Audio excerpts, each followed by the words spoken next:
And good morning, good afternoon, or good evening, depending on where you are. It's always beautiful to see so many different time zones, people joining from all over the world. I'm going to get started, and possibly people will keep on joining in. So for those who don't know me, I'm Giulio Brunini, and I'm Italian. I share my time between Italy and Istanbul, which is where I am based right now. I work primarily on embodied leadership coaching and training for individuals and organizations, and have been with the Strozzi Institute for over 10 years. And I'm part of the teaching faculty. I'm a father of two young daughters who I miss very much because they are in London at this time with my ex-wife. And and just travel restrictions have not allowed us to see each other as we would usually, or as I would want to. Anyway, thank you for showing up. Thank you for finding the time to be with us today. So before we get into the topic of today, I just want to take a moment for us all to get present. And I'm going to guide you through a body scan. So I'm going to ask you to just sit comfortable in your chair. Make sure that your feet are on the ground. Spread your toes. Feel the back of the chair. Feel your sit bones. And create some space. Create some space in your vertebrae, in your spine. And take a couple of conscious breaths. And as you're doing that, see if you can shift your attention from the thinking self. So allow thoughts to go in the background and move your attention to sensations. One way of doing that is to bring your attention to temperature. So notice where is it in your body that feels a little cooler or warmer. Sometimes extremities are a little cooler. The big organs, the big pumps, chest, stomach might feel a little warmer.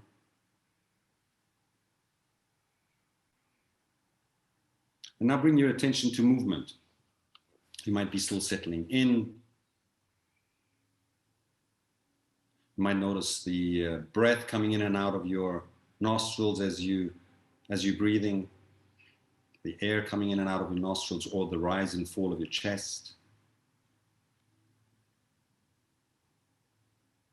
You might notice a muscle twitch, your heart beating.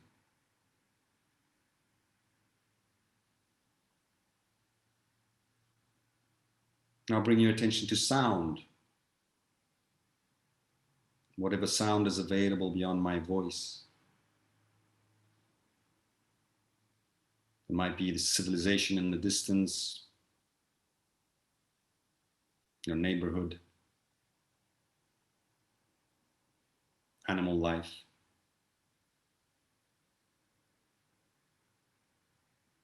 And finally, bring your attention to pressure. So look for whatever part in your body that feels a little tighter, a little bit more braced or contracted. And see if with the next breath, you can relax, even if just 2 or 3% more.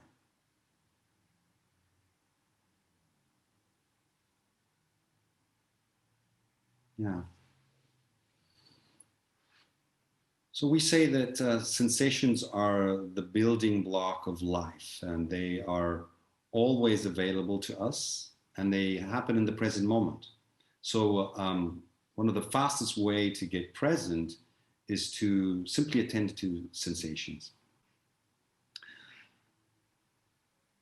So perhaps you might notice a slight shift, maybe just a little bit more space, a little bit more calm, more present.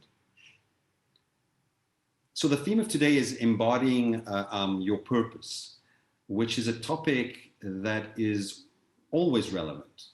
I mean, there's no bad time to be in the question of what is life asking of me, or what is my purpose, what is my calling.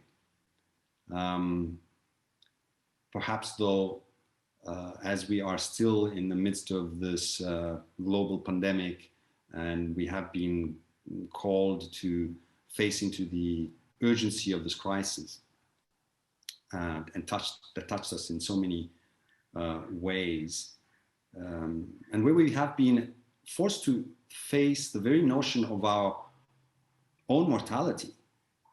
I mean, I know some people, unfortunately, directly, and then others indirectly, but we've all been somewhat facing into that notion. Well, perhaps the question around our purpose is even more has even more a sense of urgency. So this is an opportunity to deepen the questions we're in, and offer some distinctions as well as some practices, and that will allow us to take some first steps as we explore this important topic. This is not the first time that the topic of longing has been explored in our leadership dojo. And this is just another possibility to deepen that conversation. So let me start by saying that the question around purpose is actually almost always a starting point in the Strozzi methodology. So this is a non-pathologizing methodology. It's a resilience-based methodology. So we don't start from what is it that doesn't work with ourselves. Our orientation is towards what is it that we are yearning for, or what can galvanize us, how can that become the compass that we use to move forward. And so we want to start really with what is motivating, what is exciting. And we believe that the starting point of the journey that leads us to the embodiment of our longing starts with the body. So often we tend to overthink the questions around our longing. We make it an intellectual exercise. Well, actually, the very first step is to connect to the body, which is where our longings reside, and listen to the body. And so I said, this is not the first time that we talk about longing, and there's one previous session in the Leadership Dojo, which is in the archive, and if you haven't had the chance to see it, I highly recommend it, where Richard Strozzi talks about the sensation of longing, and he describes it as an impulse that lives in the body. So it starts as that moment of connection with an impulse or with an urge, a yearning, but it's a lived sensation. It has a shape, and he goes along to describe how the Persian mystics call longing farik, which means homesickness. Homesickness. How beautiful is that definition? If we embrace the notion that longing is a homesickness, then we also embrace the notion that the process that connects us to our longing is a remembering process, not so much a discovery process. It's remembering home. Home being our authentic self, our source. Home being what lives in our tissues, what makes us feel fully alive, what makes us feel vibrant, joyful, safe, seen, loved. And those are familiar sensations, familiar feelings, most of the time. So, so here we have the opportunity to really be in this meaningful conversations with ourselves. And we want to start from some simple questions, simple and yet powerful questions, while we are in connection, so while we are listening to our body. So I'm going to ask you to put one hand on your heart and the other hand on your belly. And just for a moment, feel behind the hands. So allow yourself to connect with the body, not as a task, just with curiosity, acknowledging that there is an aliveness behind the body. And in a moment, I'm going to ask you some questions. So feel free to close your eyes if you wish. And as I ask you those questions, just stay in the curiosity of what gets evoked. Stay in the curiosity of what sensation might be there. Is there an impulse that gets elicited? Is there an urge? What is it that you become aware of? Is there an image? I also find that sometimes music helps us get into a softer, more permeable state. So I'm going to ask Solunis to play this piece of music from a friend and a colleague. Her name is Jamie Sieber, who's a mystical musician. So as the music starts, just allow some space. I won't start with the questions right away. Allow the music to create some space. So if you wish, if you can, please, Solunis, start the music.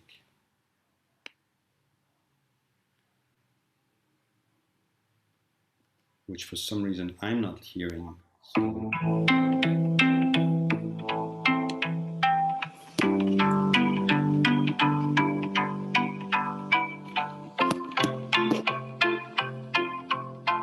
Take a moment to listen to these first notes.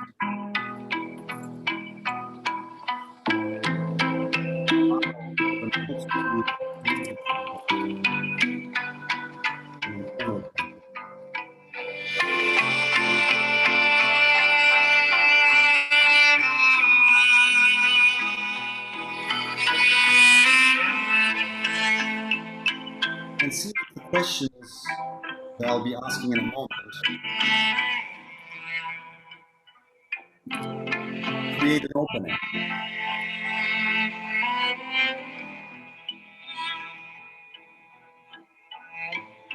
I'll speak a little louder. I'm seeing in the chat that you can't hear me. I'll be speaking louder.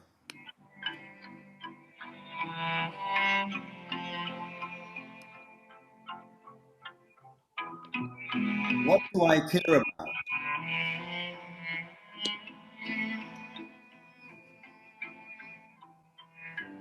What is the best use of me?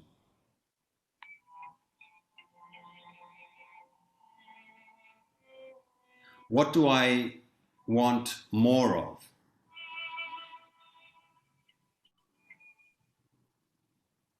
What am I called to?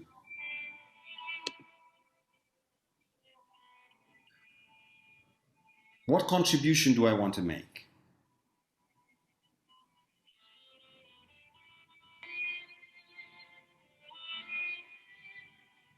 What cannot wait? What do I care about? What is the best use of me?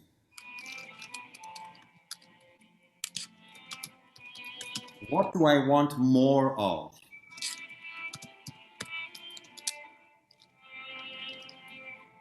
What am I called to? What contribution do I want to make? What cannot wait?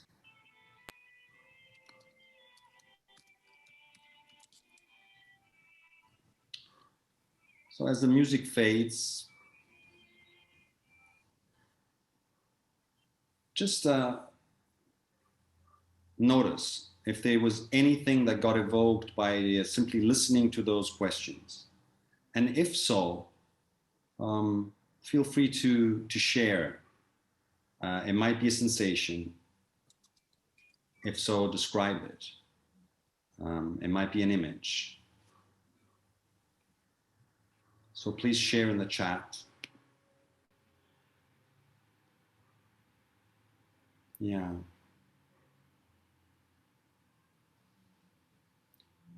Serve, love, a longing in my body.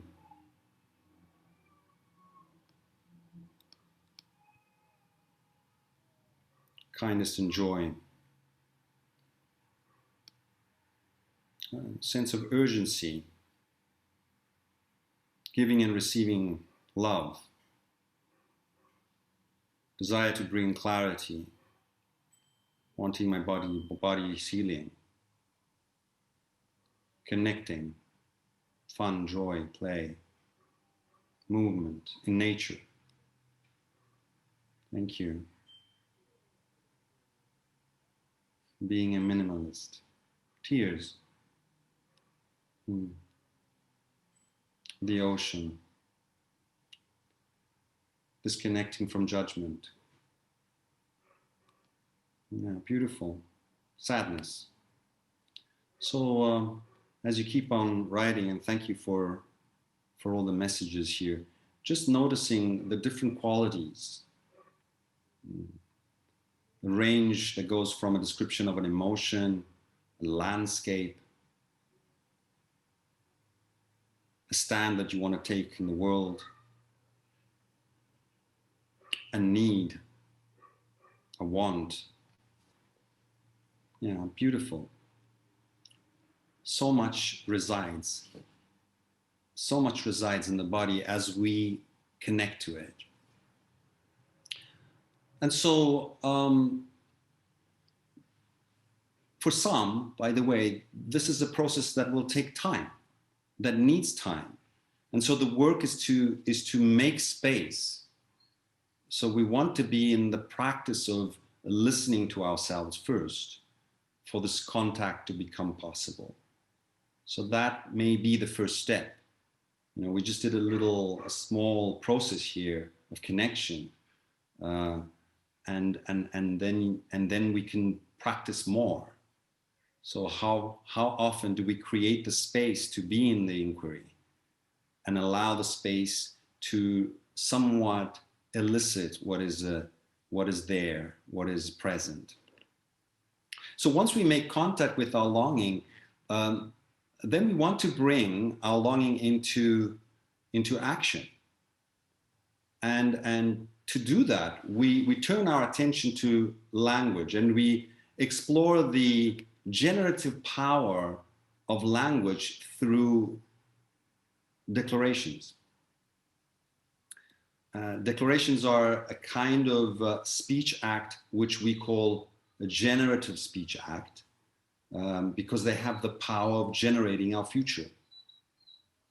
So declarations are not merely descriptive. They're not about transmitting information. They're not a wish. We say a declaration is a commitment to a future possibility. And in that, they have the power to generate our future. So nations were built on the back of declarations. Social and justice movements were ignited by powerful declarations. Unfortunately, wars are often started through declarations. And then we went to the moon because some famous president had the audacity to declare it. So our world changes through declarations, and people are mobilized through declarations. So when an official declares a couple husband and wife, or wife and wife, or husband and husband, whichever version, friends and society orients itself differently towards that couple. A new reality is shaped. My wife, for example, we got married 4 years ago, can become an Italian citizen if she wishes. She also needs to learn Italian because apparently that's one of the requisites now. So it might take a little longer. But yeah, she could become an Italian citizen. When we declare a breakdown in trust, for example, new conversations become possible. So we want to really cultivate the skill of making powerful declarations. Because that is the first step. That's how we take a proactive step in creating our future. And then we are also aware that we all have multiple commitments. So we have commitments as partners, as husbands and wives, as mothers and fathers, colleagues, bosses, friends, as citizens. So we could be in the legitimate question of where should I turn my attention? And on one hand, we want to build the skill of meeting multiple commitments. And at the same time, we also want to be able to pay attention to what is life affirming, what is wants to come to life, what is most urgent, what cannot wait any longer. And so if you actually will participate to any of our programs, you'll probably at some point hear us asking you the question in the context of declaration: what is it that you don't want to go to the grave without accomplishing? What is it that you don't want to go to the grave without accomplishing? That's one way of putting it. One way of looking at where do I need to pay attention? Where do I need to orient my attention? And then there's this question around embodiment itself. So we start to embody our purpose when we embody our declaration. So we make contact with the sensation, we listen, we articulate that sensation, we get in touch with it. It tells us something, and then we speak it out.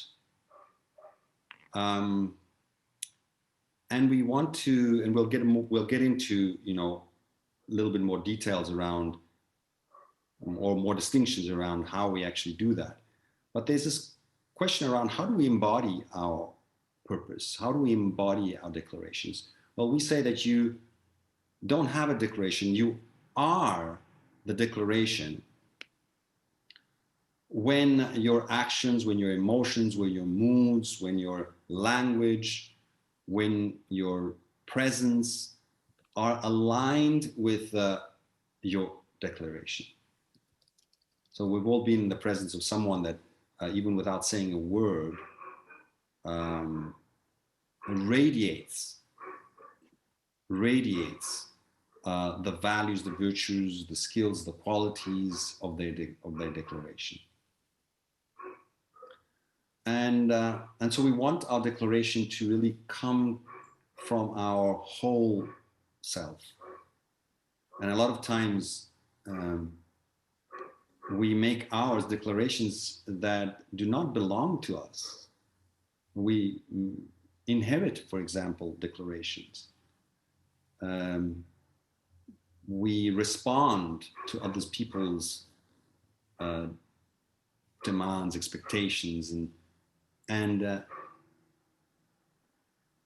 that might be okay as long as we're in choice. And there might be a time, though, that we realize in our life that that's not working any longer. And so that's when we want to really turn our attention to what is it that is in service of our growth, what is it that is in service of our well-being, what is it in service of our happiness. So what is this? What you're sharing here, Giulio, something you're bringing up just really landed for me in this conversation, especially if you look at the culture of the Blackfoot people. And when they talk about coming into this world already with a purpose and remembering what that is, and that it is in community that we get to wrap around each other in order to begin to express and embody that. In the way that you're describing that really lands inside of like that cultural practice. Beautiful, beautiful. So Salunis, you pointing to all the power of community, and one of the questions we want to be in is, am I surrounded by the people that allow my declaration to come to life? I mean, it's often demands a tough answer, but it's a really honest and poignant question. And often enough, it is in community that we are able to elevate ourselves. So yes, thank you so much for bringing that in. And so there's a place where we want to really look at what is the story of our life that we want to embody. And in order for us to embody the story of our life, we want to be able to be clear about what are our values and beliefs. And again, that inquiry might start from simple questions like, what is important to me? Or who is important to me? And then, are my actions aligned with what I say is important? So we're going to be going into practice soon, but let me just share before we do that my own commitment, my own declaration. And there's been many, by the way. This has been, a part of the work. But I want to share, first of all, when I think of my life, of embodying my purpose, my attention actually goes to a professional, we might call it a professional commitment, a professional declaration. And that is that I am a commitment to restore the texture of humanity through somatics. And that includes humanizing the workspace, which is where I bring most of my offer as a coach. So I'm a commitment to restoring the texture of humanity through somatics. And it's something that I might not be able to see in my lifetime. And yet it does give me a sense of purpose every day. And then I want to share with you a personal commitment, one that definitely these days has a sense of urgency, which is I'm a commitment to be close to my daughters, even as I'm far away. And so these are two very different commitments I'm in. And they have a very different quality. When I hear myself speaking out the first commitment, let's call it the professional commitment, I also feel myself connecting to spirit. And I feel sort of energy going high. I feel expansive. It elicits in me the dreamer. It invites me to take the long view. These are some of the qualities that I am in touch with when I speak that commitment. My personal commitment has more a quality of nostalgia, of melancholy. It's driven by a sense of responsibility. It lives more in my belly. It elicits the quality of the warrior. I feel that. It has that shape. It urges me to take action in the present moment. So two completely different ways of feeling. And I hope that these two examples are helpful in understanding that not every commitment has a sense of expansion and excitement, or there can be a sense of urgency that comes from a different place. When we take a stand, for example, there might be a quality that is different from the desire that makes us feel good. So as part of our methodology, we have a number of generative practices that support us transform. And so before I move into more distinctions, I think this is actually it might be a good time to practice together. And we're going to practice. It's a very simple practice. We're going to practice embodying a centered no and a centered yes. So we really want to have those options in our nervous system as we move towards our declaration. In order for us to fulfill into our declaration, we might need to say no to something or someone. And we want to be able to have that in our nervous system. It might get in the way of us fulfilling into our declaration. And then there is another option, which is, in order for us to fulfill into our declaration, we might need to be able to say more yeses to life. So how do we move into that, and how do we live that? How do we embody that capacity?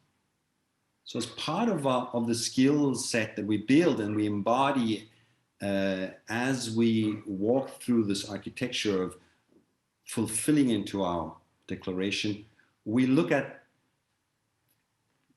how to say yes, how to say no. What does a centered yes, what does a centered no look like, and does it live in our body? So before we go into that, I'm going to ask you just to take a moment and think of what is it that you need to say no to in order for you to move towards your longing. And I'm not suggesting that that longing is clear, but you might have a sense of it. And if you do, you might also have a sense of what is it that you need to start saying no to. And if you do, please write it on the chat. What is it that you need to say no to in order for you to move towards your longing, in order for you to fulfill into your declaration?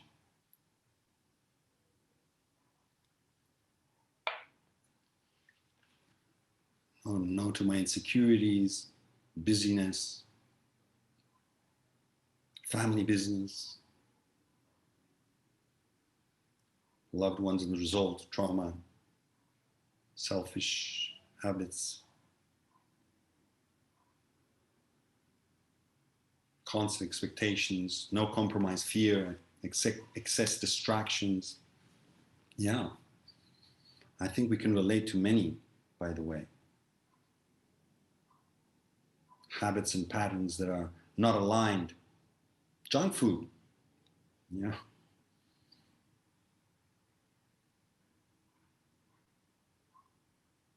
Yeah, spending times in ways that does not serve me. Conscious victimization. Right. Thank you. So there's a lot there. It seems like we know what we need to say no to. And then we might also realize that it's not enough to know. It's like there's a place where we really do know. And yet, especially when the pressure is up, we revert to what is embodied and what is most practiced, and we might find ourselves saying yes. Because that might be the only option that we have, that lives in our body. And so here's the reason why we want to practice. Thank you. There's more coming in, and I'm going to ask you just to pivot now to what is it that you need to say yes to? What is it that you need to say more yes to in order for you to fulfill into your declaration, connect, or move towards your longing?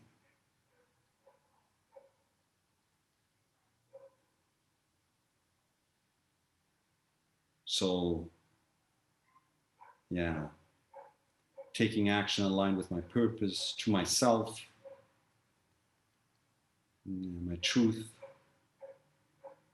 nature, mindfulness, community, love, movement. Yeah, beautiful. Trusting my voice, space and spirit, freedom, slowing down, letting people in. Beautiful. Yeah. Discomfort or vulnerability. Yeah, beautiful. Thank you. Not to freeze. Trust. Yeah. So just to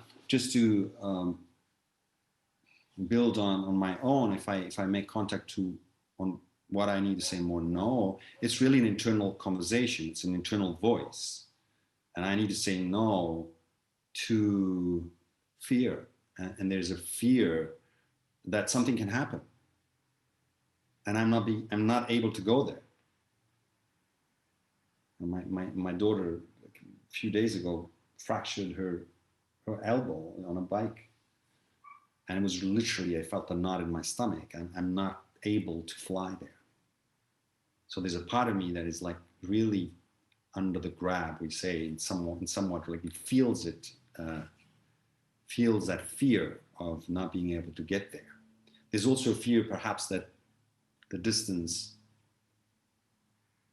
might create a dent in the relationship. So that's my language, that's my internal dialogue that I need to say no to. And what I need to say yes to is really trust. It's trusting that we've built enough and that things will be okay.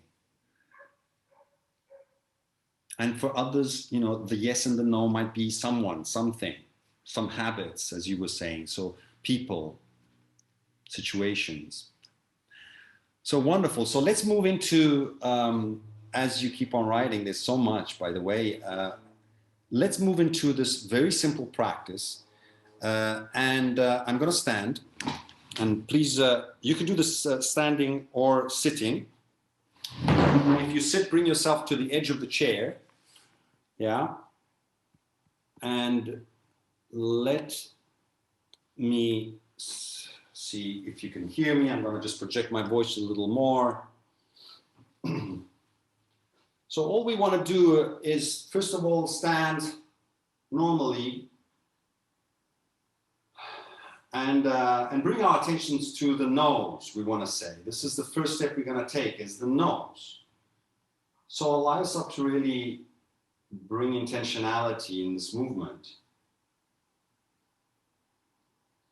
No to fear for me. And then we're simply going to bring our hands up in a stop position and say no. And just see how that feels. So once again, let's try that. No. And you're all on mute, so feel free to speak up that no. No. And in the quality of your soma, and the quality of your hands, and the quality of your voice, you might, as you keep on going, no, pick up nuances, patterns. So is there an edge in your no? Is it forceful? No. Does it come easy? Does it build anxiety?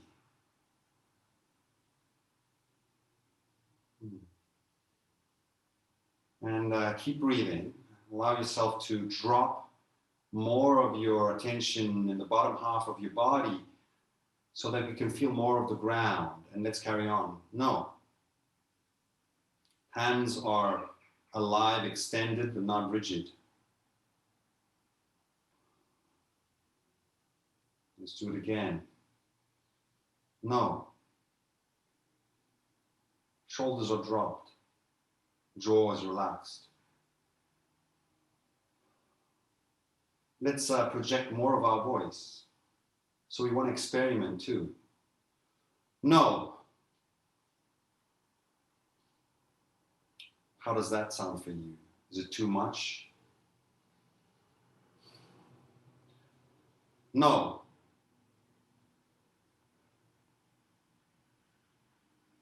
Does it feel liberating?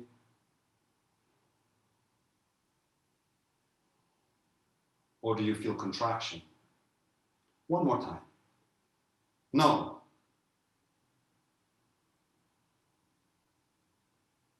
Right. And so in this stage, we really just noticing. We want to keep noticing. This is the place where we are becoming aware of what is lived in our body. And by practicing the nose over and over, and playing with the nuances and dropping our attention to the bottom half of our body, feeling more of the intention behind it, extending our hands, feeling relaxed and at the same time ready, we start building the capacity to say no in a way that feels centered. It is powerful without being forceful. One last time together. No.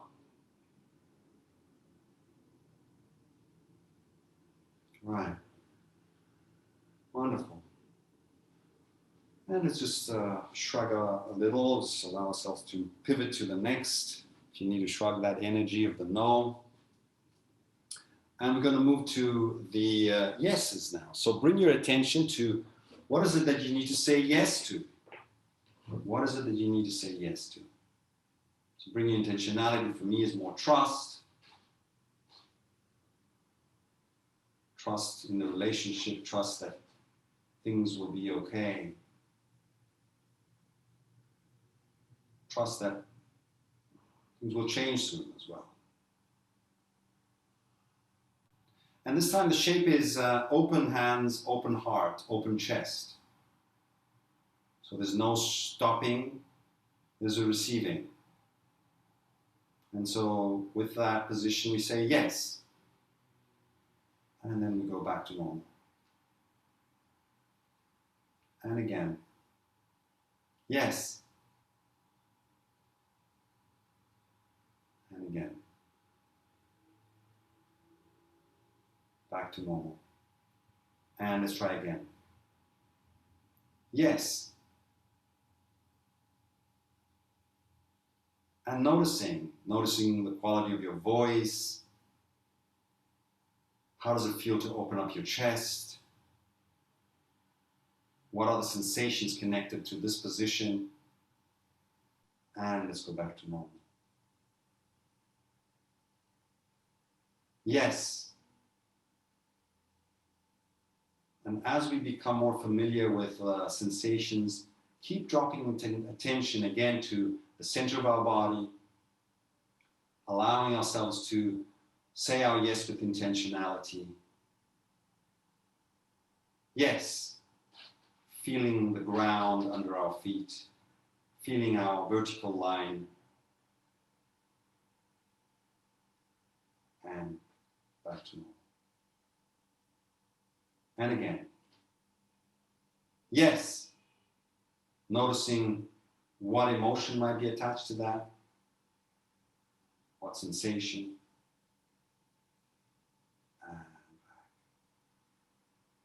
and as we become more familiar with our yeses and what may be our pattern of sensations, emotions, resistances, keep dropping into the felt, lived senses, keep dropping into the bottom half of our body, feeling more of our ground, feeling our full length, full width, full depth. One more time. Yes. And drop. And let's come back to seating.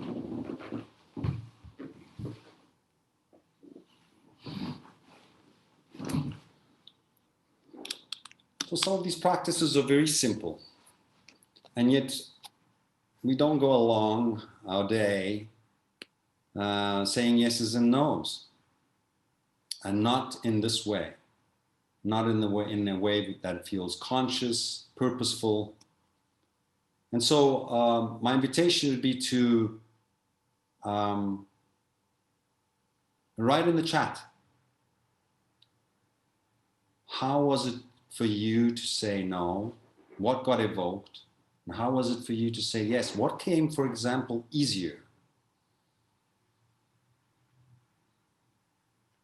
And what are the sensations, the emotions attached to that? Yeah, so there's a playful no, some lightness, which is interesting, so no's don't have to come with an edge. How can we say no with heart is a place to practice.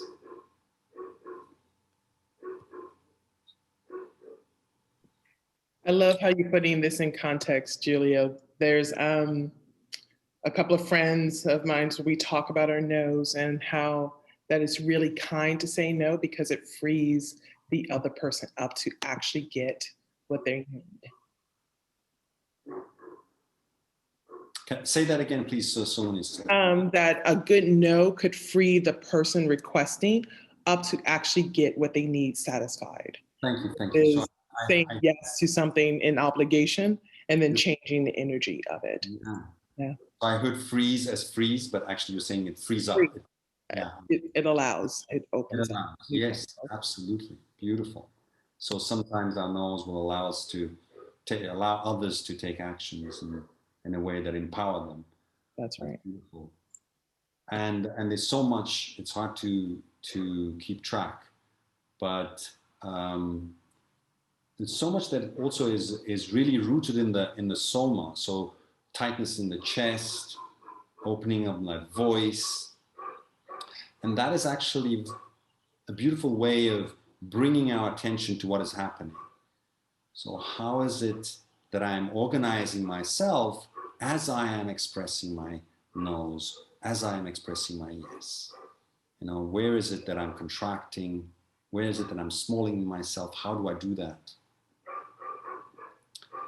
Saying no was easier, empowering. Yeah. And by the way, there is no right or wrong here.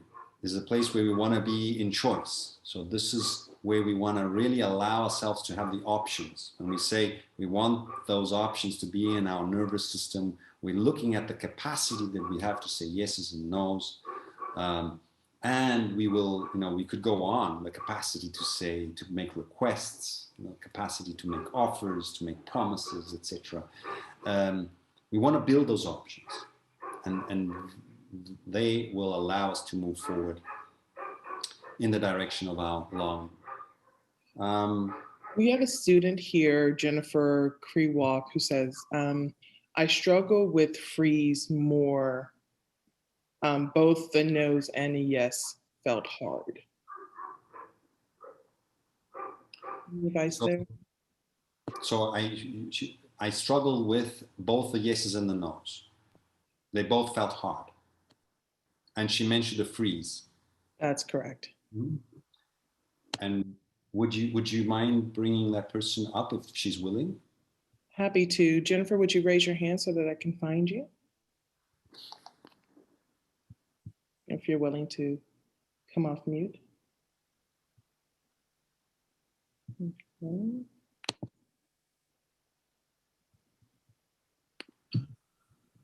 Hello, can you hear me okay? We can. Yes, we can. I can't seem to see you yet, but I'll probably will come up. But please, yes. Jennifer, is that your name? Yes. Jennifer, thank you for stepping in. Thank you for allowing me to speak. Yes, I think that I feel myself responding to it a little differently. Once you're allowed to say something and you have the space, I find myself just tensing up and freezing, both contracting, I would say, with the no, and not feeling free enough for the yes. So just curious, how do I work with that? I'm trying to just stay with the sensations of it. But I know that my no's are really hard, and the things I want to say yes to are really hard because I've been working on those for a while. And so now it's really putting that into action. So I'm really been in this, I've done a lot of the thinking and the feeling and what the declarations are and all of those things. But now I'm just kind of in a freeze pattern. Mm-hmm. And can you describe the freeze? So can you describe that sensation of it's hard to say yes and no? How do you know it's hard? I know it's hard because it would require me to, similar to be further from the people I care about. There's a tension in my stomach that feels like I'm about to do a sit-up or something like that, but I'm standing. I also feel a space behind my heart that hurts, and I feel like a little choked up in the throat. Right. Yeah, thank you. Thank you for that sharing. And just acknowledging the level of granularity in your somatic awareness. So there's a lot available. This is not just a process that is working up here, but you actually are feeling all of that. Yes. Yeah. And so what I feel to say is that is really the first step. It's that meeting sensations and allowing you to understand how you're doing it is the first step to move to different possibilities. And so becoming more and more familiar with the how, and not running into wanting to fix what feels like gets in the way right now, but more blending with it, more meeting with it, and allowing it to be just for the time being. That will allow a softening and will allow more possibilities. So there's a place where whatever is happening for a reason. Whatever you're doing has its own intelligence. Yes. Has its own wisdom. And so the first step is, once you get to know that feeling, that sensation, is to really honor that is to really bow into the intelligence that brought you to be who you are. You know, it has taken care of something. Mm. And as you bring that quality of curiosity and listening and acceptance, and there's actually practices that we use to meet that somatically in a way that feels like you're going in the same direction of that pressure.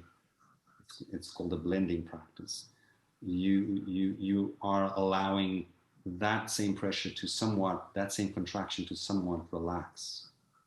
And so you're starting to unbundle the knot.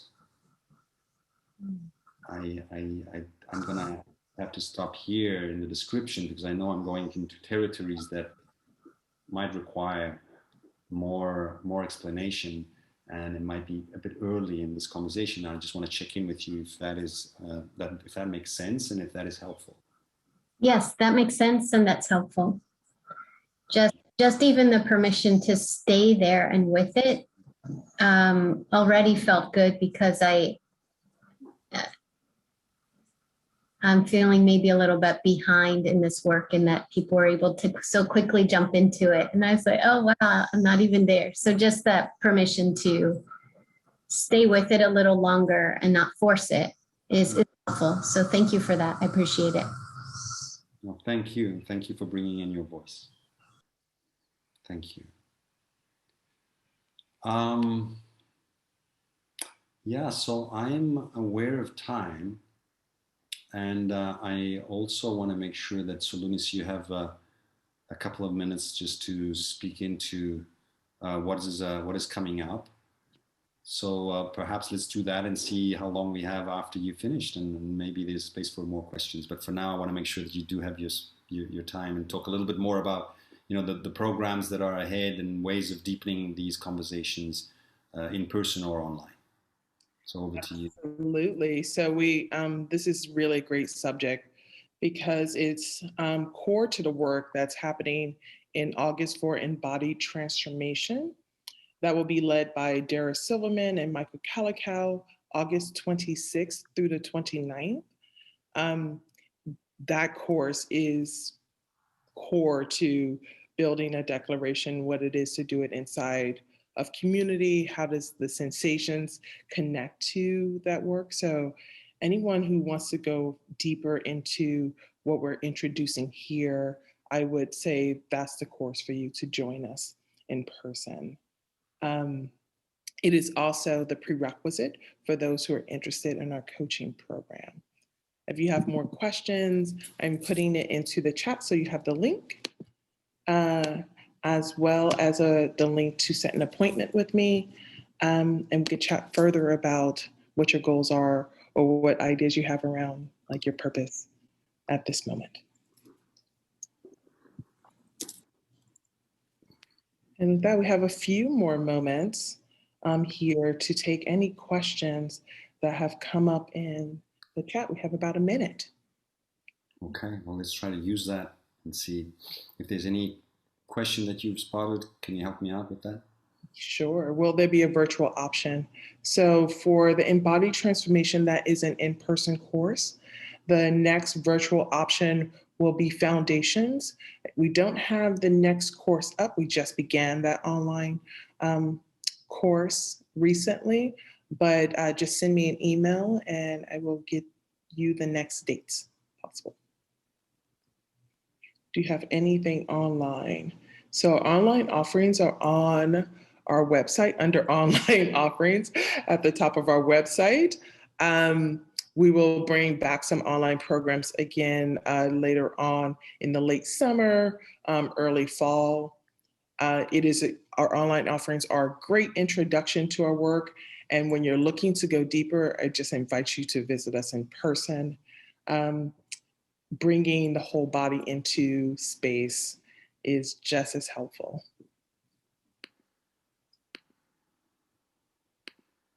And we're at 11 o'clock. Thank you so much, Giulio, for leading us in this session. This was really, really powerful. Thank you so much, Solunis. It's always a pleasure to have you supporting. So thank you so much. And thank you to all of you. Thank you for the quality of the listening and There's a device between us, but then at the same time there was so much that was felt in the connection today. So I really appreciate the quality that you brought with your questions and your interventions. Thank you so much, and best of luck, and hope to see you soon in another dojo, leadership dojo, or in one of our courses.